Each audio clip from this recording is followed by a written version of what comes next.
بسم اللہ الرحمن الرحیم۔ السلام علیکم ورحمۃ اللہ تعالی وبرکاتہ۔ امید ہے کہ آپ حضرات خیریت سے ہوں گے اور عافیت کے ساتھ اپنی زندگی بسر کر رہے ہوں گے۔ آج 20 فروری رمضان المبارک ہے۔ سب سے پہلے آپ سب کو رمضان کا مہینہ مبارک ہو۔ جی دوستو، جیسے آپ حضرات کے علم میں ہے کہ وفاق المدارس العربیہ پاکستان کا امتحان ہو چکا ہے اور 1 مہینہ وقت بھی گزر چکا ہے۔ اب تک وفاق المدارس العربیہ پاکستان کا رزلٹ نہیں آیا۔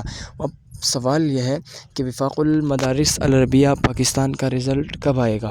ان سب انفارمیشن کے بارے میں معلومات حاصل کرنے کے لیے ہماری ویڈیو کو آخر تک لازمی دیکھیے گا اور ہماری چینل حق ٹی وی وائس کو بھی لازمی سبسکرائب کیجیے گا تاکہ وفاق المدارس کی تمام معلومات بروقت آپ کو مل سکے۔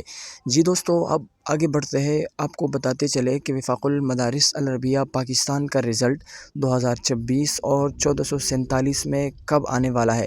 اس کے متعلق چند دن قبل وفاق المدارس العربیہ پاکستان کا میڈیا ایڈیٹر مولانا طلحہ رحمانی صاحب نے ایک پیغام میں کہا کہ وفاق المدارس العربیہ پاکستان کی تعلیمی بورڈوں میں سب سے بڑی ایک بورڈ ہے۔ ہمارے کوشش یہی ہوتی ہے کہ وفاق المدارس کی تمام پرچجات صاف شفاف اس کی چیکنگ ہو جائے اور تمام طلبہ کرام تک بروقت رزلٹ کی رسائی ہو۔ ہماری کوشش ہمیشہ یہی رہی ہے اور انہوں نے کہ وفاق المدارس کا نظام اتنا صاف اور شفاف ہے کہ ملکی پوزیشن ہولڈر طلبہ ہر ایک درجے کے 30 ٹاپ طالب علم کے پرچہ سے 12 چیکنگ ہوتی ہے تاکہ اس میں 1 نمبر آگے پیچھے نہ ہو سکے۔ اور آخر میں انہوں نے یہ بھی کہا کہ مدارس کی طلبہ اور اساتذہ پریشان نہ ہو۔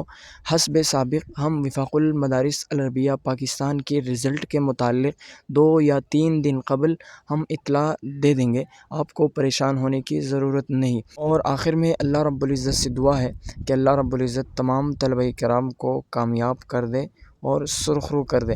اگر آپ کو رزلٹ دیکھنے کا طریقہ نہیں آتا تو ہم وفاق المدارس العربیہ پاکستان کے رزلٹ دیکھنے کے طریقہ، اس کے متعلق ہم نے ایک ویڈیو بنائی ہے، اس کے لنک ڈسکرپشن پر بھی دے دوں گا، آپ وہاں سے جا کر دیکھ لیں اور وفاق المدارس کے رزلٹ دیکھنے کا طریقہ سیکھ لیجیے گا۔